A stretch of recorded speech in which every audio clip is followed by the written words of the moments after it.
Compound interest का instalment वाला question अगर आपके एग्जाम में आ गया तो आप उसको कैसे हल करेंगे वो सीखिए। अगर आपने पहला साल इंस्टॉलमेंट दिया तो प्रिंसिपल और अमाउंट का रेशियो होता है A/B। दूसरे साल में होता है A² रेशियो B²। तीसरे साल में हो जाएगा A³ रेशियो B³ और ये है किसी का भी फिक्स इंस्टॉलमेंट देने का नियम, यानी प्रत्येक किस्त भरने का नियम। ठीक है। अब क्वेश्चन देखिए, एक आदमी 2100 रुपये उधार लेता है और 10% वार्षिक चक्रवृद्धि ब्याज से, यानी रेट ऑफ इंटरेस्ट 10% का लगा, उसे दो समान किस्तों में वापस लौटाता है, यानी दो इक्वल इंस्टॉलमेंट है। समान किस्त है यानी प्रत्येक इंस्टॉलमेंट बराबर होगा। आपको इंस्टॉलमेंट के क्वेश्चन को रेट से हल करना है। रेट कितना दे रखा है? 10%। आप इस 10% को ऐसे निकाल दो तो आपको मिलेगा 1/10। याद रखो नीचे प्रिंसिपल होता है, ऊपर CI होता है। इन दोनों को जोड़ोगे तो अमाउंट मिलेगा 11। यानी पहले साल का अगर हम बात करें तो प्रिंसिपल और अमाउंट का, तो प्रिंसिपल पहले साल का 10 है और अमाउंट कितना है बेटा? 11 है।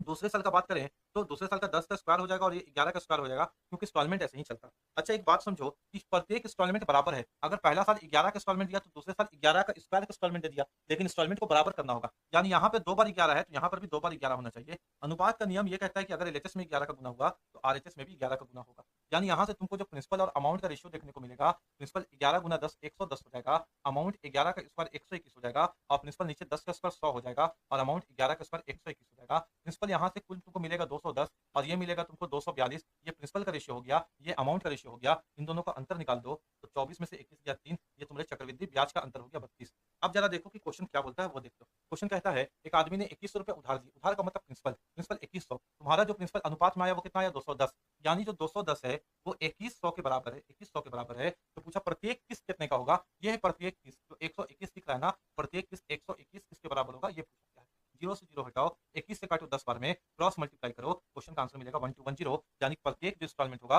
वो 1210 का होगा।